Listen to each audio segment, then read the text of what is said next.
ഉൽപ്പത്തി അധ്യായം 44.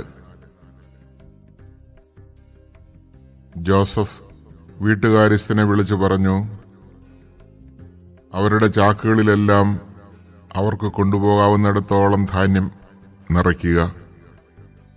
ഓരോരുത്തരുടെയും പണം അവരവരുടെ ചാക്കിന്റെ മുകൾ ഭാഗത്ത് വയ്ക്കണം. ഇളയവന്റെ ചാക്കിന്റെ മുകൾ ഭാഗത്ത് ധാന്യവിലയായ പണത്തിന്റെ കൂടെ എന്റെ വെള്ളിക്കപ്പും വയ്ക്കുക.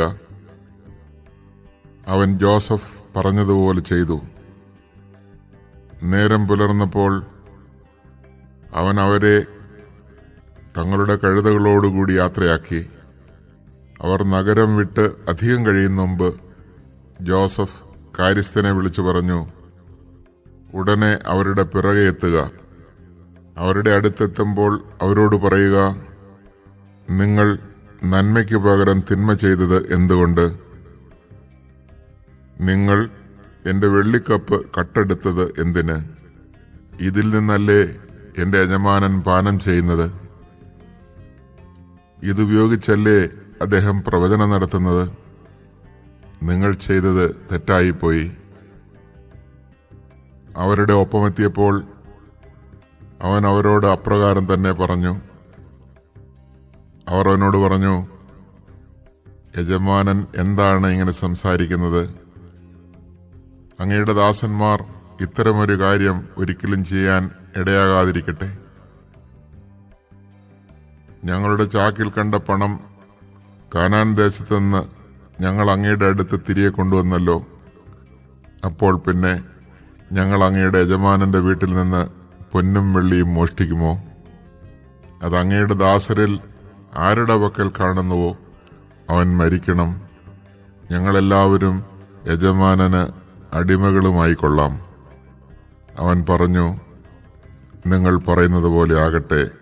അതാരുടെ കയ്യിൽ കാണുന്നുവോ അവൻ എന്റെ അടിമയാകും.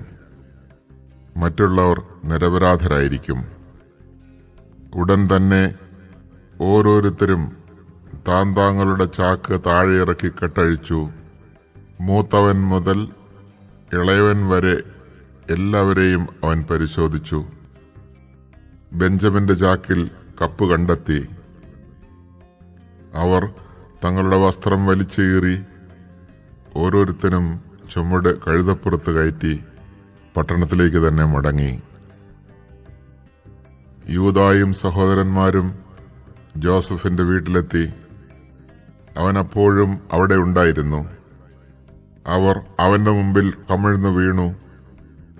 ജോസഫ് അവരോട് ചോദിച്ചു, എന്ത് പ്രവൃത്തിയാണ് നിങ്ങൾ ചെയ്തത്? എന്നെപ്പോലെ ഒരുവന് ഊഹിച്ചറിയാൻ കഴിയുമെന്ന് നിങ്ങൾക്കറിഞ്ഞുകൂടെ? യൂദാ അവനോട് പറഞ്ഞു, ഞങ്ങൾ എന്താണ് യജമാനനോട് പറയുക? ഞങ്ങൾ നിരപരാധരാണെന്ന് എങ്ങനെ തെളിയിക്കും? ദൈവം അങ്ങയുടെ ദാസരുടെ കുറ്റം കണ്ടുപിടിച്ചിരിക്കുന്നു. ഇതാ, ഞങ്ങൾ അവിടുത്തെ അടിമകളാണ്, ഞങ്ങളും കപ്പ് കൈവശമുണ്ടായിരുന്നവനും. എന്നാൽ അവൻ പറഞ്ഞു, ഞാൻ ഒരിക്കലും അങ്ങനെ ചെയ്യുകയില്ല.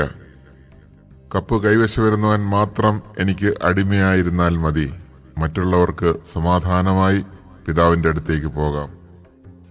അപ്പോൾ യൂദാ അവന്റെ അടുത്ത് എന്ന് പറഞ്ഞു, എന്റെ യജമാനനെ ഒരു വാക്കുകൂടി പറഞ്ഞുകൊള്ളട്ടെ. എന്റെ നേരെ അങ്ങ് കോപിക്കരുതേ. അങ്ങ് ഫറവോയ്ക്ക് സമനാണല്ലോ. യജമാനനായ അങ്ങ് ദാസന്മാരോട് നിങ്ങൾക്ക് പിതാവോ സഹോദരനോ ഉണ്ടോ എന്ന് ചോദിച്ചു. അപ്പോൾ ഞങ്ങൾ യജമാനനോട് പറഞ്ഞു, ഞങ്ങൾക്ക് വൃദ്ധനായ പിതാവും പിതാവിന്റെ വാർദ്ധക്യത്തിലെ മകനായ ഒരു കൊച്ചു സഹോദരനുമുണ്ട്. അവന്റെ സഹോദരൻ മരിച്ചുപോയി. അവന്റെ അമ്മയുടെ മക്കളിൽ അവൻ മാത്രമേ ശേഷിച്ചിട്ടുള്ളൂ. പിതാവിന് അവൻ വളരെ പ്രിയപ്പെട്ടവനാണ്. അപ്പോൾ അങ്ങയുടെ ദാസരോട് അവനെ എന്റെ അടുത്ത് കൂട്ടിക്കൊണ്ടുവരിക, എനിക്കവനെ കാണണം എന്ന് പറഞ്ഞു. ഞങ്ങൾ അങ്ങയോട് ഉണർത്തിച്ചു, ബാലന് പിതാവിനെ വിട്ടുപോരാൻ വയ്യ. കാരണം അവൻ പോന്നാൽ പിതാവ് മരിച്ചുപോകും. നിങ്ങളുടെ സഹോദരൻ കൂടെ വരുന്നില്ലെങ്കിൽ നിങ്ങൾ ഇനി എന്നെ കാണുകയില്ല എന്ന് അങ്ങ് പറഞ്ഞു. അങ്ങയുടെ ദാസനായ ഞങ്ങളുടെ പിതാവിന്റെ അടുത്തെത്തിയപ്പോൾ അങ്ങ് പറഞ്ഞതെല്ലാം ഞങ്ങൾ അവനെ അറിയിച്ചു.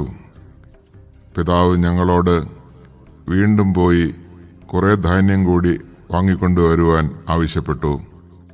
ഞങ്ങൾക്ക് പോകാൻ വയ്യ, എന്നാൽ ഇളയ സഹോദരനെ കൂടി അയക്കുന്ന പക്ഷം ഞങ്ങൾ പോകാം. ബാലൻ കൂടെ ഇല്ലെങ്കിൽ ഞങ്ങൾക്ക് അവനെ കാണാൻ സാധിക്കില്ല എന്ന് ഞങ്ങൾ പിതാവിനോട് പറഞ്ഞു.